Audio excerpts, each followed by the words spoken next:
నీకోసమే చూస్తున్నానన్నయ్య. ఎందుకురా? పొద్దున్న నీకోసం టిఫిన్ తీసుకొచ్చేలోపు నువ్వు బయటకెళ్ళిపోయావు.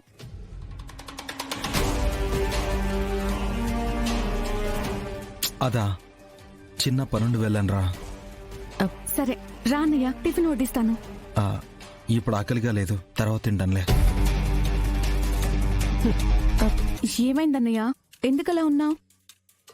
ఒంట్లో బాలేదా?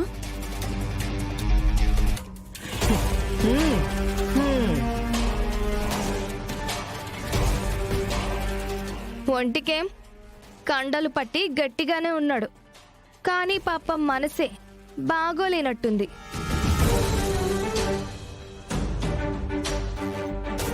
పాపం పకోడీ బాబా ఫేస్ చూసావా మమ్మీ, ఎలా వాడిపోయిందో.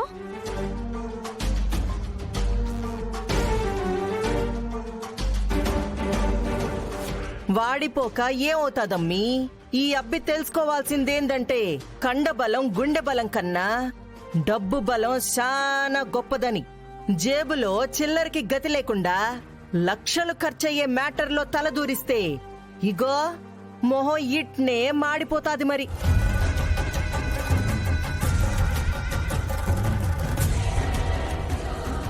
నిజమే మమ్మీ, ఇప్పటికిప్పుడు ఆ లేబర్స్ కి పైప్ లైన్ వేయించాలంటే 20 lakhs ఖర్చు అవుతుంది కదా. అదే కదా ఆ మున్సిపల్ ఆఫీసర్ చెప్పుండాది.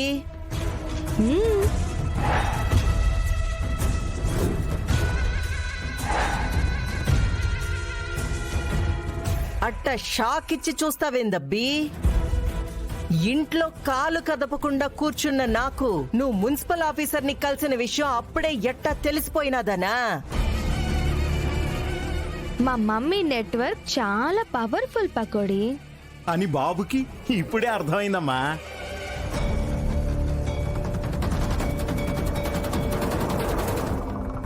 అది సరే, మరి 20 లక్షల సంగతి ఏంటి? ఎలా పోగేస్తావు? రేయింబవళ్ళు ఆటో తోల్తావా? మూటలు మోస్తావా? లేకపోతే పార్ట్ టైం గా మెకానిక్ గా పనిచేస్తావా?